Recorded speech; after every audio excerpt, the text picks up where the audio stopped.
Hi everyone, today I'm going to be talking about 3 books. The first 2 books are non-fiction, and the last one is a middle school fiction. So let's start with the first one.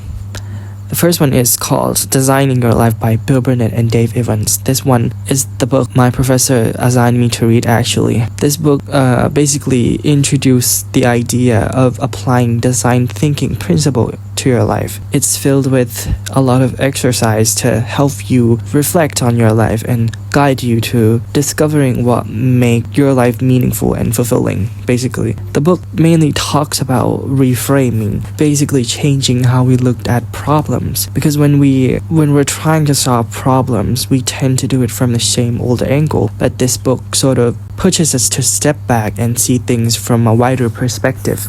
For example, it invites us to think about life differently. Most people in our society have this idea that life is all about the outcomes, like it's a fixed set of results. But life isn't a single destination, it's more of a process of growth and change. When we view life as just a series of results, we end up focusing too much on our mistakes.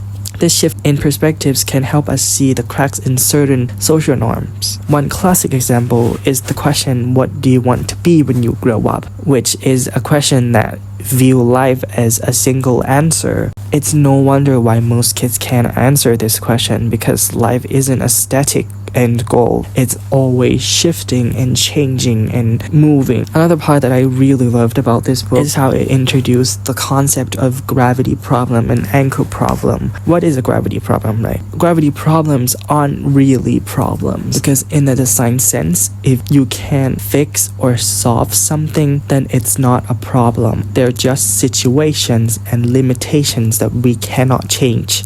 Instead of wasting our time trying to fix them, we should look at other options that allow us to focus our time and energy on where it matters. And another one is anchor problems. What is anchor problems? Anchor problems are something that is solvable, but they might take time or have really low chance of success. Like winning a lottery. Of course, you might be able to win a lottery, but there are very low chance of winning. And by using design principle to sort through these problems, it will help us avoid getting stuck on things that we cannot change or we cannot fix. I like that the book also said that it doesn't mean that we should ignore societal issues entirely, because structural inequality might seem and feel like it's a gravity problem too, but they still need our attention. And if we're going to trying to make our society more fair and just, we have to work against those gravity.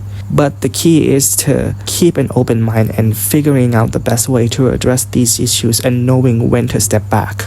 Another thing that I really love is the Odyssey plan exercise. It was probably my favorite because it helped me tap into my creative side, which I didn't even realize I had. By creating a mind map and highlighting the keyword on the outer edges of the map, it helped me dig into thoughts that I hadn't paid much attention to before. And when I look at those words, and I realized I could see myself doing so much more than just a standard plan of graduating and working in human resources as I planned. I saw myself as a business owner, a freelance writer, and through Odyssey Plan, I even discovered I love to work in community development. I recently got to do some field work, and it gave me a lot of useful and value experience. I was able to help people while working with my friends. It was a challenging but also really rewarding experience. Overall, it reminded me that life is filled with so much opportunities and options, and I have more choices than I'd ever realize, and all it takes is the will to think outside the box. In conclusion, I feel like what made this book so valuable wasn't just what it talked about or the book itself necessarily, but it was more so the exercises that helped me discover so much about myself that I didn't know before. And I feel like this book gave such really useful tools to shape my own life in a way that suits me. If you're a person who has a lot going on in your life, or you feel like you're lost with your life, you don't know what to do when you're graduated, it, then I feel like this book is a very useful choice for you to read. It guides you. It's not telling you what to do. It makes you came to those conclusion on what you should do with your life yourself. So yeah, for those people, I would really recommend you to read this one. So the next book is called Everything is Fucked by Mark Manson. This book explores why people feel hopeless despite living in an age of progress. It talks about how emotions guide our decisions and the importance of meaningful hope and the value of embracing pain and limits. The book really encourages reader to think differently and accept the hard truth and focus on what really matters in life. This book hooked me right in the first time I read it. It was so thought-provoking and so refreshing to read. The author pointed out a lot of things that I found really interesting, like how humans can't function with only logic and no feelings, or with only feelings and no logic. These two cannot be separated from each other, but one can have more influence than the other, and that's what drives humans to have conflicts. That imbalance is why wars have started and why people end up fighting over stupid stuff all the time, because they lack balance between emotional and logical parts of their brains. He also raised some other really interesting points, like how as humans become more civilized and comfortable, we became more nihilistic. The more we have to lose, the more we suffer.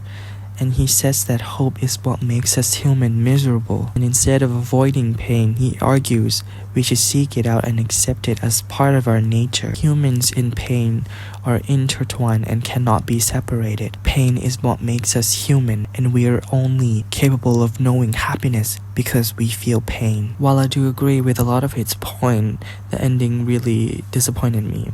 Because in the end, he made a point of AI will eventually taking over the world and its algorithm will become the future religion, and because humans can't think for themselves and are too flawed, we'll rely on AI to do everything for us, blah blah blah blah. It feels like such a waste of potential and time to bring up all these really interesting concepts and ideas only to end the book with a bunch of AI taking over the world nonsense. I mean, there's a chance that what he said might actually come true, and it might actually happen in the future, and maybe we are objectively and just waiting around for AI to do all the thinking for us, like some sci-fi dystopian novel. But personally, I'm too much of a coward to accept this as my future. I feel like as a Generation Z, we are already stressing so much about not having a job or not making enough money to survive in this today's society, or worrying about AI taking away our jobs. And to get to read this future religion thing, it makes me feel just hopeless. He later on in the book mentioned Elon Musk, and that is where I lost it. I was like, no, I do not care about what Elon Musk would think in this situation. That is literally the last thing I want to read. So to conclude this book, I feel like this book has really interesting concepts and ideas, and it brought up a lot of really interesting discussions to have, and it's such a page turner. But with all that being said, I feel like the book could have ended with a more meaningful and hopeful message. So the last book for today is called Wonder by Palacio. Wonder is a story about Augie Pullman. He is a 5th grader with a rare facial condition that makes him look very different from other kids. Because all of the surgeries he had, he's been homeschooled his whole life. But now he's starting a traditional school at future prep. August knows it won't be easy. He's used to people staring, whispering, and sometimes saying hurtful things. But he also hoping he'll find friends who will see past his face. So as August navigates school, he experienced both the best and the worst in people. Some classmates avoid him, while others are openly mean towards him. But then there are people like Summer, who chooses to sit with him at lunch, and Jack, who befriends him but makes mistakes along the way. There's also his older sister, Via, who loves him deeply but also has her own struggles with the feeling of being overlooked because so much much of the attention goes to August. The story switches between different characters' point of view, giving us insight into how August's presence affects everyone around him, whether it's his friends, his family, or even his classmates who barely even know him. Each character has their own story and challenges. For example, a character whose name I don't remember, but he was Via's boyfriend, and there was this line that he said that still stuck to me. He said, "For as long as I can remember, I felt like my parents could hardly wait for me to be old enough to take care of myself. You can go to the store by yourself. Here's the key to the apartment." It's funny how there's a word like overprotective to describe some parents, but no word that means the opposite. What do you use to describe parents who don't protect enough? Underprotective? Lame? All the above? Olivia's family tell each other "I love you" all the time. I cannot remember the last time anyone in my family said that to me. This shows that there is so much depth to a character, even if it's a side character, and I can see bits and pieces of myself in each and every one of them.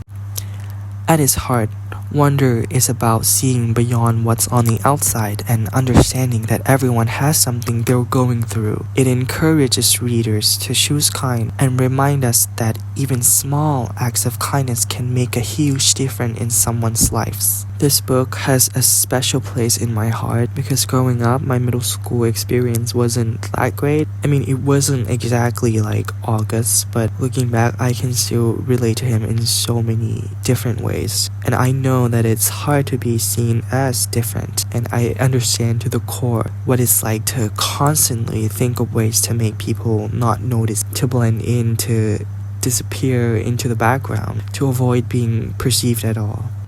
That desire to hide from the world has shaped so much of who I am today. And what I love about Wander is its message that everyone is going through something. So if somebody is mean and horrible towards you, that probably means that they're going through something in their life that you don't know of. But I also think that it's important to say that just because someone has a hard life, it doesn't give them an excuse to treat others badly. Struggles don't justify bad behavior. And while reading this book, it makes me wonder what my life would be like if just one person has chosen to step up and fight for me. My middle school experience might have been so different. That's why I think this book is so crucial, because it encourages kindness in reader of all ages and inspiring them to live their lives with empathy and compassion. In conclusion, I feel like everybody should read this book, and every school should at least have one copy of this book in their library.